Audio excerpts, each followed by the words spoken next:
Shalom, bonjour, bon après-midi à vous. Bien de bonnes choses. Ça dépend de l'heure à laquelle vous êtes en train de suivre ces petits directs. Je ne vous prends pas beaucoup de temps. Je sais que vous êtes très préoccupés. Merci pour ceux qui sont en train de suivre ces directs aussi sur YouTube. Vous cliquez sur la notification. Abonnez-vous sur notre chaîne Samir TV.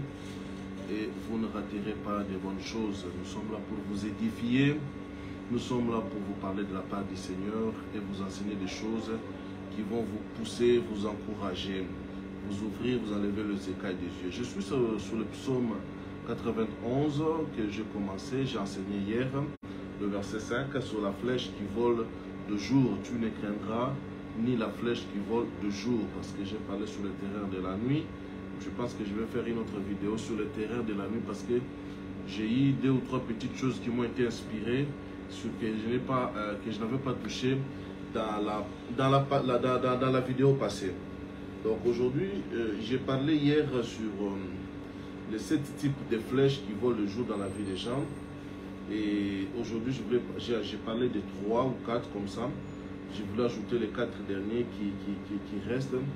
Enfin, de clôturer sur ces chapitres, sur ces deuxièmes ennemis d'attaque. Je disais qu'il y a 4 types d'attaques, 4 types d'ennemis. Je donne d'abord leur premier aspect, et puis il y aura un second aspect. J'ai parlé sur tu ne craindras ni les terreurs de la nuit, ni la flèche qui vole de jour, ni la peste qui marche dans les ténèbres, ni la contagion qui frappe en plein midi. Voilà, donc je suis maintenant sur la flèche qui vole de jour. La vidéo est déjà là sur YouTube, elle était postée.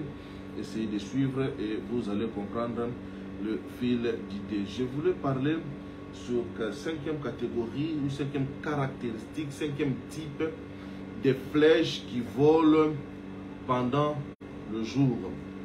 5e caractéristique des flèches qui volent pendant le jour. Je veux parler de flèches, la flèche du trouble de caractère. Lorsque vous êtes atteint par cette flèche-là, votre caractère devient bizarre, devient compliqué.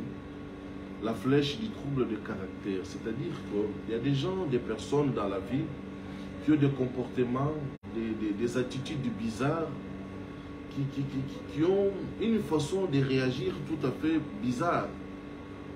Vous lui parlez d'un problème, la réponse qu'il vous donne et ce qu'il est en train de faire, c'est purement des choses opposées, diamétralement opposées. Je disais hier qu'on ne peut pas réussir lorsque l'on ne comprend pas, lorsque l'on n'est pas en bon terme avec la société.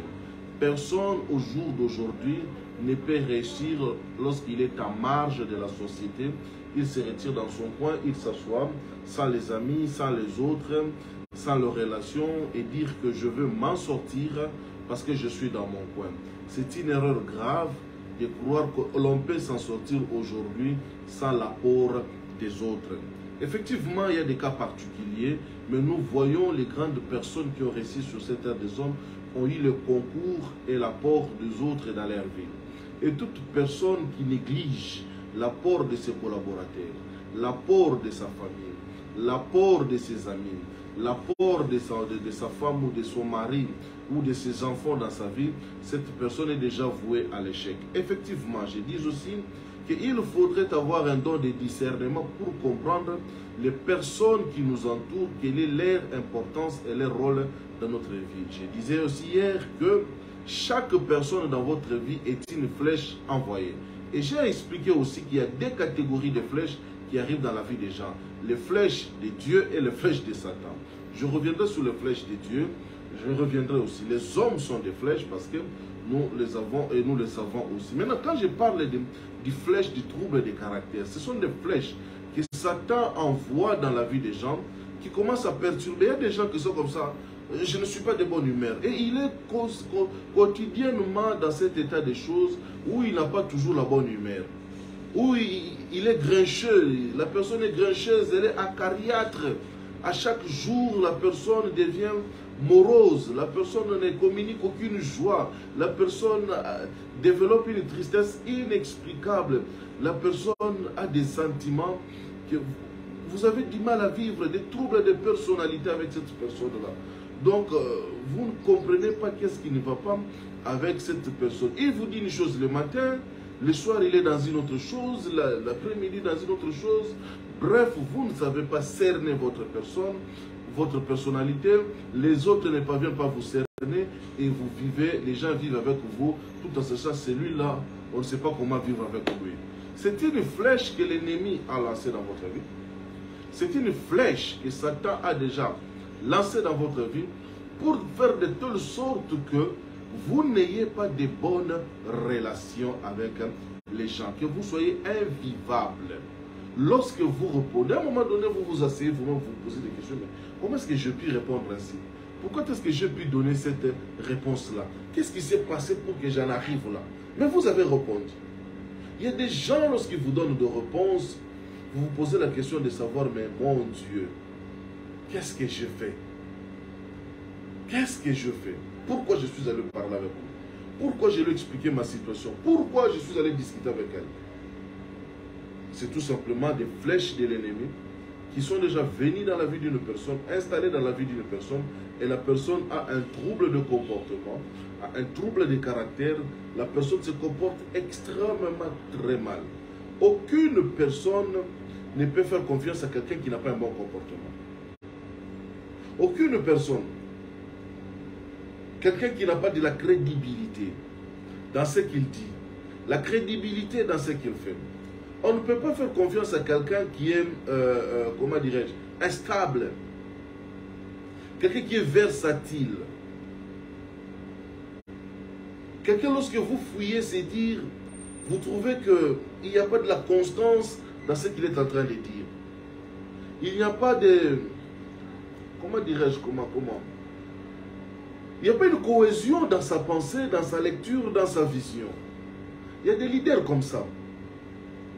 Il y a des hommes comme ça, il y a des femmes comme ça, qui n'ont pas de bons comportements,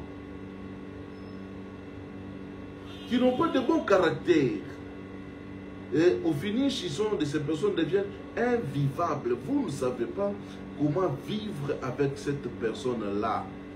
Parce que son caractère, son comportement vous choque, vous blesse à outrance. Lorsque vous avez autour de vous des gens qui vous reprochent sur un fait, prenez-en en considération. Lorsque les gens reviennent sur quelque chose dans votre vie, c'est pourquoi moi j'ai toujours dit que tous ceux qui vous entourent ne soient pas là pour vous encourager, vous applaudir. Et il y a des gens qui peuvent vous regarder en face et vous dire que ce que vous faites là, ce n'est pas bien. Et il y a des gens qui peuvent vous arrêter à un moment donné dans votre vie. Il y a des gens qui peuvent vous dire non, stop, et vous les écoutez. Il y a des gens que vous devrez craindre dans votre vie. Ce que je suis en train de faire là, si telle personne la prend ou la prenait, ce n'est pas bon, ce n'est pas bien. Ayez des barrières dans votre vie, dans tout ce que vous êtes en train de faire. Il y a une personne que vous devrez avoir honte. Non, non, non, non. Il ne faudrait pas que les gens découvrent cette chose-là. Si je fais cette chose et que les gens la prennent, je serai mal vu. Vous devrez avoir de la gêne dans votre vie. Il y a certaines choses qui doivent vous gêner de poser ces actes-là. Lorsque les gens apprendront que c'est vraiment vous qui avez posé cela, les gens ne vont pas croire, les gens vont se détourner. Vous savez, mes chers amis, il n'y a pas de gloire sans caractère. Je l'ai dit hier, une bénédiction sans intelligence est une malédiction. Une onction sans sagesse est un envoûtement. Il n'y a pas de réussite sans caractère. Vous devrez avoir un caractère. Pas un mauvais, mais un très bon caractère. Vous devrez être constant dans ce que vous dites. Vous devrez être constant dans ce que vous pensez. Vous devrez être constant dans ce que vous réfléchissez. Mais lorsque l'ennemi veut vous déstabiliser, il va amener cette dimension de choses-là dans votre vie. Faire de vous quelqu'un d'irréfléchi, d'irresponsable. faire de vous quelqu'un qui n'a pas la constance. Les gens n'auront pas confiance en vous. Les gens ne vont pas croire en vous. Mais lorsque les gens ne croient pas en vous, lorsque les gens ne vous accordent pas de la crédibilité, vous pensez que les gens vous donneront des marchés? Vous pensez que les gens vont s'approcher autour de vous et de vous donner des idées? Personne ne peut travailler avec quelqu'un qui n'a pas confiance. Personne ne peut travailler avec quelqu'un qui est frivole. Et l'ennemi sait ces choses-là. Nous ne sommes pas dans le monde spirituel. Je suis en train de parler aux hommes. Je suis en train de parler au monde physique. Je suis en train de parler à mes amis, à mes soeurs, à mes frères. Mes chers amis, le monde du ténèbre est un monde qui scrute les choses. Ce n'est pas un monde hasard. Ce n'est pas un monde qui attaque pêle-mêle. C'est un monde extrêmement organisé. Ils savent que sur tel point, lorsque nous touchons, la vie d'une personne peut s'écrouler. La vie d'une personne peut s'effondrer. Tout simplement parce qu'ils connaissent ces réalités-là. Et nous, chrétiens, nous, enfants de Dieu, nous ignorons ces choses-là. Nous pensions que, à forcerie de beaucoup prier, Dieu, la vie, les hommes, vont nous écouter, vont nous aider, parce que les gens, les voisins, nous écoutent beaucoup prier.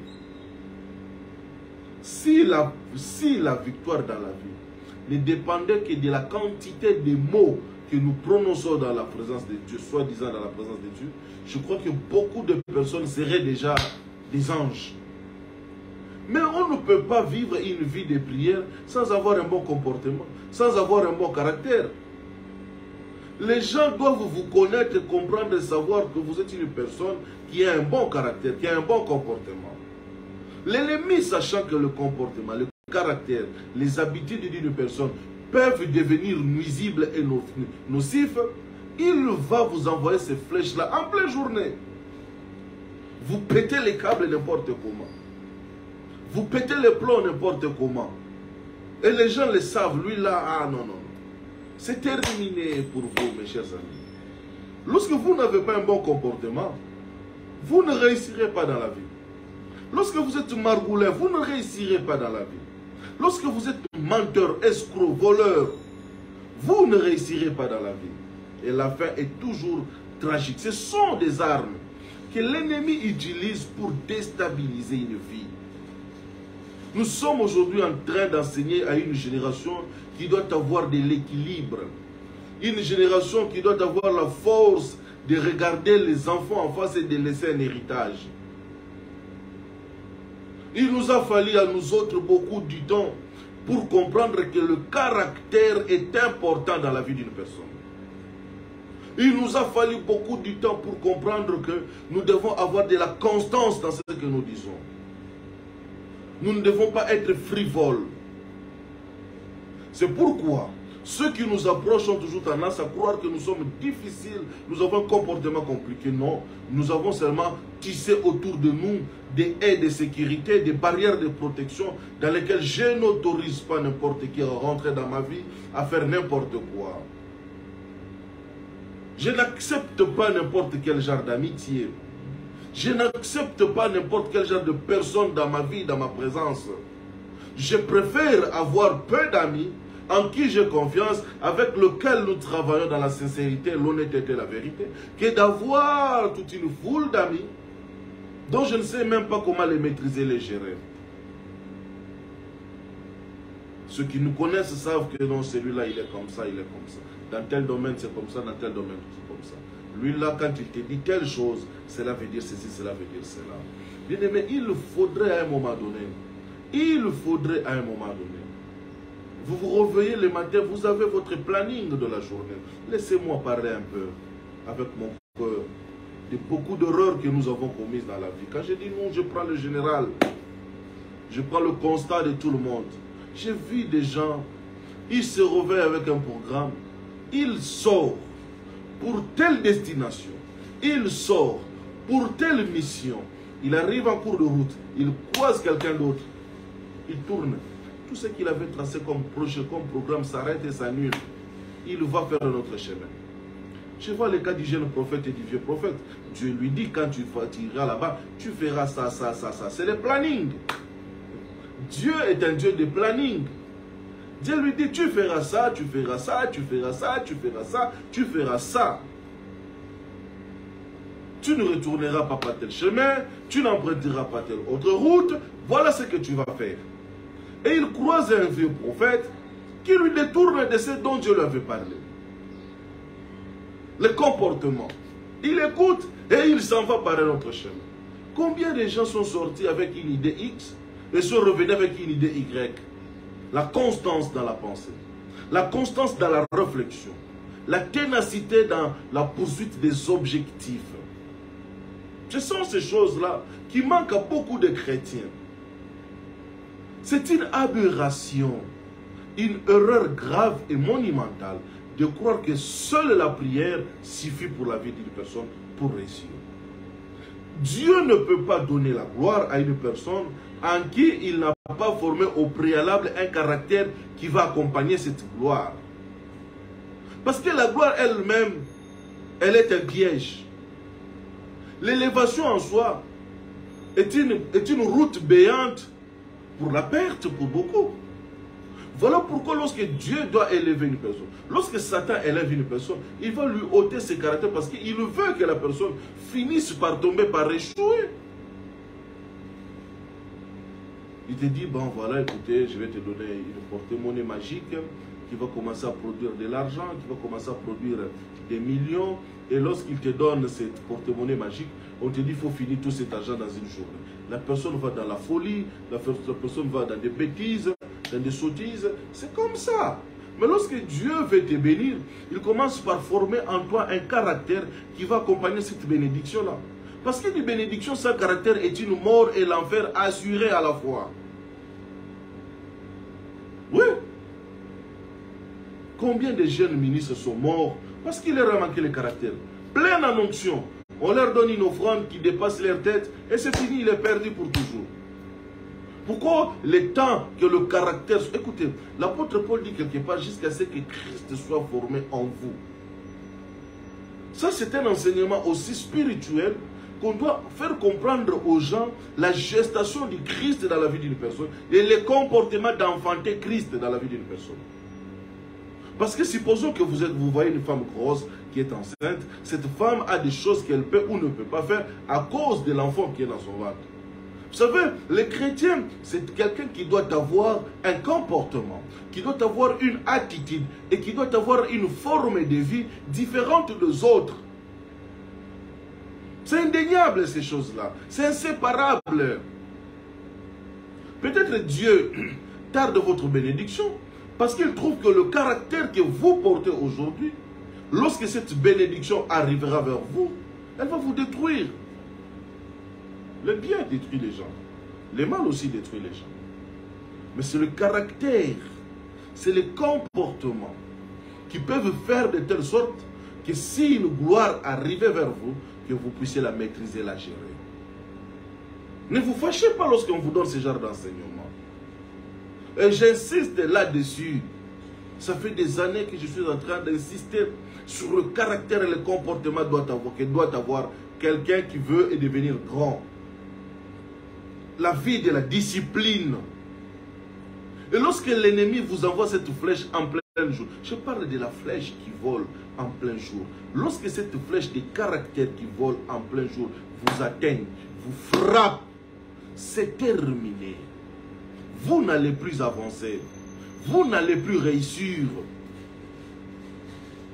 Elle développe en vous l'orgueil. Elle développe en vous une attitude où vous sentez que personne ne peut vous parler. Personne ne peut vous conseiller. Personne ne peut vous dire quelque chose. La flèche qui vole de jour, lorsqu'elle vous atteint, elle trouble votre façon de réfléchir. Ah non, non, non, non, non, non. Vous n'avez aucune leçon à me donner. Lorsque vous atteignez cette dimension de croire que les gens ne peuvent pas vous dire quelque chose, vous êtes déjà perdu. Effectivement, il y a aussi une dimension dans la vie d'une personne où vous devrez prendre les décisions par vous-même et pour vous-même. Mais vous devrez aussi savoir que Dieu vous a placé les deux oreilles, les deux yeux. C'est pour que vous ayez une lecture équilibrée des choses. Vous devrez écouter de part et d'autre avant de vous engager. Vous avez deux pieds, mais les deux pieds marchent dans une même direction. Vous avez des yeux, les deux yeux voient dans la même direction. Les oreilles entendent, et tout ce qui est dans votre corps doit être coordonné pour une seule direction. Donc vous devrez avoir cette dimension-là, ce niveau de sagesse. La sagesse, c'est de la spiritualité élevée. Vous devrez collecter les informations de ça et là, les remettre en vous, les traiter et prendre possession, prendre direction sur un point donné. Vous devrez consulter les gens, vous devrez consulter les hommes de Dieu, vous devrez consulter. Ici, je ne parle pas de divulgation des secrets. Parce qu'il y a une grande différence entre consulter, chercher les conseils, chercher à apprendre sur tel point et tel point. C'est différent de la discrétion. Et la discrétion a été extrêmement mal enseignée dans l'Église. Les gens ont cru que lorsque vous dites les choses aux autres, vous allez échouer. Mes chers amis, vous voulez voyager. Ce sont des choses que nous avons rencontrées dans notre vie. Et ce sont des expériences que nous enseignons. Vous voulez partir dans un pays que vous ne connaissez ni les tenants ni les aboutissants. Mais vous avez besoin de parler avec ceux qui sont dans ces pays-là. Vous avez besoin de poser des questions aux gens qui ont été dans ces pays-là, pour avoir quand même des renseignements, des informations nécessaires qui peuvent vous aider. Si je leur dis, ils vont bloquer mon voyage, et vous arrivez là-bas, vous ne savez pas par où commencer, comment faire. Écoutez, je vais vous raconter une petite anecdote de ma propre vie à moi. 1996, je me décide avec un ami missionnaire, on s'est dit, on se lance dans l'aventure de la mission, nous allons prêcher à Brazzaville. On ne sait pas comment traverser de Brazzaville. J'étais encore trop jeune à l'époque. 96, avant la guerre du président Pascal Lissouba et le président Denis Sassou Nguesso. Avant cette guerre, avant la guerre du 5 juin. Donc, on s'est dit, nous allons partir à Brazzaville dans l'évangélisation. Puis nous allons partir évangéliser. Nous étions avec les ailes, nous étions là, comment dirais-je, zélés, enthousiasmés, nous allons faire l'évangélisation. Et puis voilà, on ne sait pas par où partir, comment partir. Au finish, les bribes des petites informations qu'on avait, nous sommes partis à Kinshasa, là-bas vers le baie de Ngaliema. Nous avons traversé dans des conditions misérables. Et pourtant, avec le recul du temps, je me suis rendu compte que l'argent qu'on avait, le peu de moyens qu'on avait pu réunir, pouvait nous permettre de traverser dans de bonnes conditions. Mais puisqu'on ne savait pas, puisqu'on se disait qu'il faut avoir de la discrétion, puisqu'on se disait il faut être... Et nous sommes partis par là. À l'époque, il y avait au Congo-Brazzaville, ceux qui sont au Congo-Brazzaville le savent, il y avait ce qu'on appelle la milice des ninjas. Donc nous avons traversé par Ngaliema là-bas, des choses comme ça. Et puis, paf, dans une pirogue, on était allongé dans la pirogue. Et c'était catastrophique. On ne faisait que réciter les Isaïe 43. Si tu traverses les eaux ne te submergeront point. Tu te mets dans des conditions difficiles et tu commences à réciter des versets bibliques. Non. Au jour d'aujourd'hui, je parlerai à quelqu'un en lui disant il faut avoir de la sagesse dans la vie. Tu ne te lances pas dans une chose si tu n'as pas suffisamment assez collecté d'informations sur ce que tu veux faire. Ne va pas, n'investis pas, ne te donne pas dans une relation quelconque si tu n'as pas suffisamment assez de données dans ce que tu es en train de vouloir réaliser. Si tu n'as pas suffisamment de personnes en qui tu as confiance, ne fais pas cela. Et les personnes les plus proches à qui tu dois avoir confiance, c'est ta famille, c'est ton mari, c'est ta femme, ce sont tes enfants. S'ils sont de bonne moralité. Une fois de plus, si j'ouvre encore la parenthèse pour dire, il faut checker les personnes qui vous entourent pour savoir s'ils ont une bonne destinée avec vous, s'ils ne sont pas de bonne destinée. Parce que chaque personne a une mission à côté d'une personne. Donc voilà, avec le peu d'informations qu'on avait, nous allons traverser dans ces conditions difficiles-là, au travers la barge, des pirogues plutôt. Et on va descendre de l'autre côté de Brazzaville, qu'on appelle Bakongo. On ne connaît pas, on n'a aucune adresse. On ne connaît personne. À l'époque, il n'y avait même pas de téléphone. Et lorsque nous descendons là-bas, au Bakongo, là-bas, qu'est-ce qui va se passer? Ce sont les ninjas, la milice qui étaient de l'autre côté, qui vont nous récupérer. Ils vont nous racketter.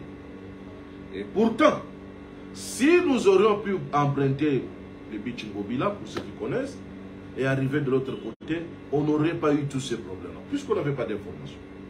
Puisqu'on n'a pas voulu parler, on se disait qu'on va combattre. Vous savez, traverser juste à Brazzaville, on s'est dit, on va combattre notre voyage, on va bloquer notre voyage. Bien aimé, je suis aujourd'hui en train de dire à quelqu'un que tu ne dois pas commencer toi-même à nourrir tes ennemis. Lorsque tu commences à nourrir tes ennemis, attends-toi à ce que tes ennemis deviennent forts pour te combattre convenablement. Qu'est-ce que je vais dire avant que je revienne à mon anecdote? Il y a des gens qui ont nourri le diable eux-mêmes. La peur est une grande nourriture qui nourrit nos ennemis. Le doute est une grande nourriture qui nourrit nos adversaires. Voilà pourquoi la Bible est expresse sur ces choses-là. Ne craignez rien. Et c'est dans ces psaumes, on est en train de parler de ne point craindre. Dès que je vais finir les 4 catégories des ennemis, je veux revenir sur la crainte, c'est quoi? Lorsque vous avez peur en vous, vous nourrissez le diable. Lorsque vous avez de la négativité en vous, vous nourrissez le diable. Lorsque vous avez des pensées négatives, des pensées d'échec, des pensées de condamnation, vous nourrissez l'ennemi. Si je fais ça, on va me bloquer. Eh bien, si vous le faites, on va vous bloquer. Parce que vous avez ouvert cette porte-là en disant, si je le fais, on va me bloquer. Nous avons créé beaucoup d'ennemis par nos propres pensées, des égrégores que nous avons nourris avec nos peurs et nos doutes, avec des enseignements de la peur. Les gens sont devenus cachotiers d'une peur impossible à expliquer. Je ferme la parenthèse. On en reviendra peut-être pour parler de ces ennemis que nous créons nous-mêmes au quotidien. Nos attitudes. Il y a des gens qui ont déjà échoué sans avoir combattu, sans avoir fait quelque chose. Tout simplement parce qu'ils sont revêtus de la peur. Israël n'avait pas perdu contre Goliath parce que Goliath les avait frappés. Non, c'est tout simplement la peur d'affronter Goliath qui les avait fait perdre le combat.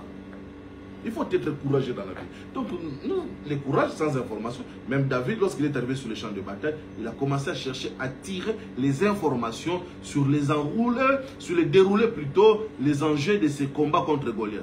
Il n'est pas descendu, il va écouter, ouais, Goliath. Non. La sagesse. Il n'est pas rentré vaille-que dans ses combats. Il a commencé à poser des questions à gauche. Il a fait des évaluations. Quelles sont les récompenses qui sont données? C'est qui c'est Goliath? Quel est cet incirconcis? Il a parlé, il a eu suffisamment assez de simples informations. Il a analysé puis s'est lancé dans les combats. Vous ne pouvez pas faire des choses comme ça. Voilà comme ça, les ninjas vont nous récupérer à Brazzaville. Ils vont nous racketter convenablement à Brazzaville. Et au finish, on va se retrouver main vide et ils vont nous laisser dans une ville où nous ne connaissons personne. Il n'y a pas de moyens de communication comme aujourd'hui avec les internets, avec les téléphones portables. À l'époque, il n'y a rien. On n'a pas les moyens de signifier à Kinshasa que nous sommes arrivés à Brazzaville. Voilà ce que nous nous sommes retrouvés avec mon ami Peter John, dont je ne sais même plus où est-ce qu'il est en ce moment-ci. Nous nous sommes retrouvés perdus. Pourquoi? Parce que nous n'avons pas su avoir les informations nécessaires. Lorsque l'ennemi veut vous déstabiliser, il va vous couper l'accès à l'information. Il va vous couper l'accès aux nouvelles. Puisque lui-même, l'ennemi, sait l'importance des informations. Bien aimé, laissez-moi vous dire une petite chose. Lorsque l'étoile du Christ a commencé à prier, les mages ont lu l'étoile. Les mages ont compris l'étoile. Mais ce sont les mages qui sont allés dire à Hérode. Ce n'est pas Dieu. Ce n'est pas Satan qui a soufflé à l'oreille d'Hérode. Ce sont les mages qui sont allés dire à Hérode que nous avons vu son étoile et nous sommes venus. Hérode qui a collecté cette information, il a lancé une bataille. Le diable connaît l'impact de l'information. Mais avant de donner une information, vous devrez vous assurer à qui donner une information. Pourquoi donner cette information? Mais vous avez besoin, pour aller loin, pour faire de grandes choses, à recourir aux informations. Mais lorsque la flèche qui vole dans plein du jour vous frappe, elle trouble votre caractère et votre comportement. Vous vous détachez de la société. Vous vous détachez des relations. Vous ne faites confiance en personne. Vous ne croyez en personne. Vous développez une solitude inexplicable.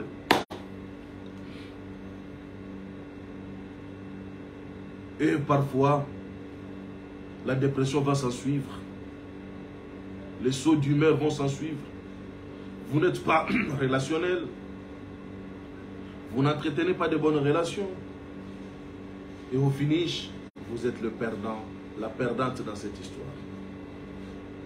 Il faudrait comprendre ces choses-là. Pourquoi les gens se détachent de vous? Pourquoi les gens ne s'approchent pas de vous? Pourquoi les gens ne vous font pas confiance? Pourquoi vous ne faites pas aussi confiance aux autres? Pourquoi vous ne croyez pas aux autres? Bien aimé, si quelqu'un veut vous détruire, il doit avoir suffisamment d'informations sur vous pour vous détruire. Certains combats viennent dans la vie d'une personne parce que la personne elle-même. Écoutez, déjà, lorsque l'orgueil commence à monter en vous, vous n'avez pas besoin de combat.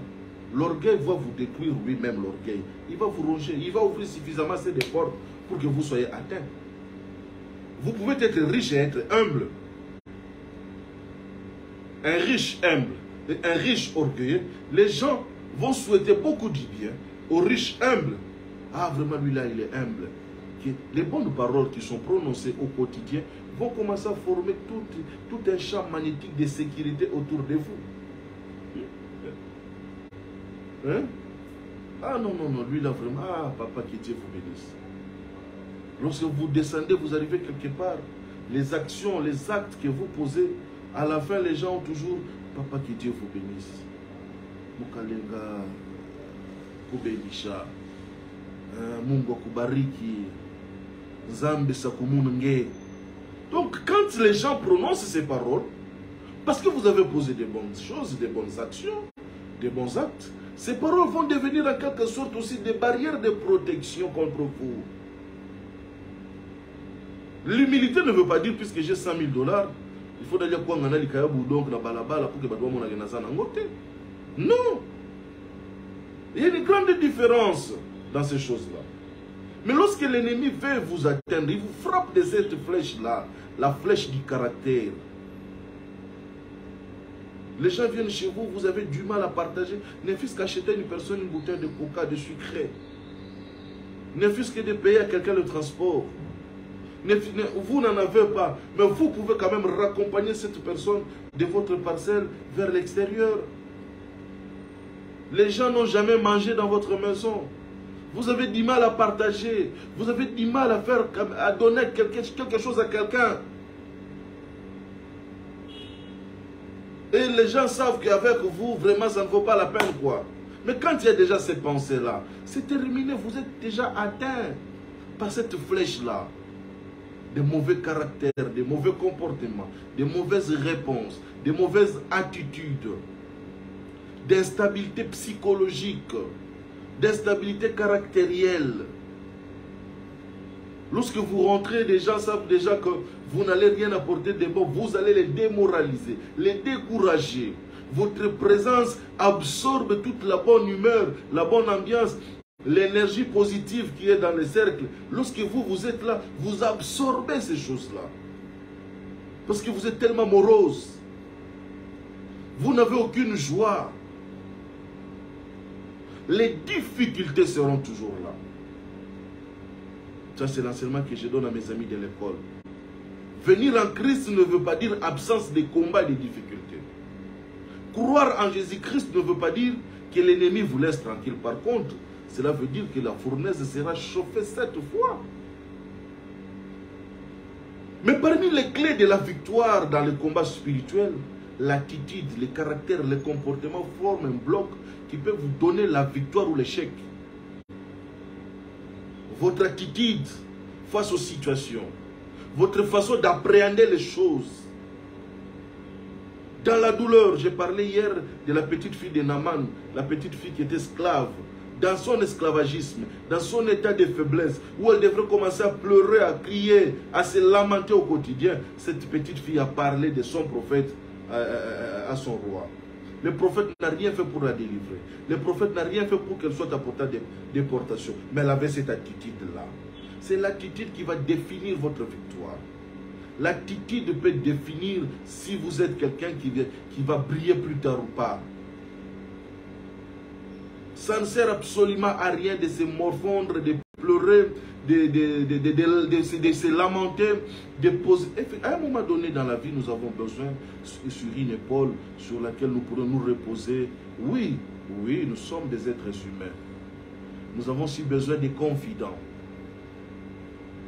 Nous avons aussi besoin de personnes avec qui nous pourrons nous asseoir tard dans la nuit, dans la soirée, lui dire « J'ai fait des choses aujourd'hui, j'ai échoué. J'ai fait tel investissement, ça n'a pas abouti. Je vois que je suis en faillite. » Ce n'est pas un péché de reconnaître ses faiblesses. Ce n'est pas un crime de reconnaître ses faiblesses. Mais avec qui allez-vous le reconnaître? Comment est-ce que vous allez vous réveiller le matin après que vous vous soyez rendu compte que vous avez échoué? Quelle est votre attitude? Quelle est votre façon de réfléchir? Après que vous ayez refusé une porte, un accès quelconque, une signature, de l'argent,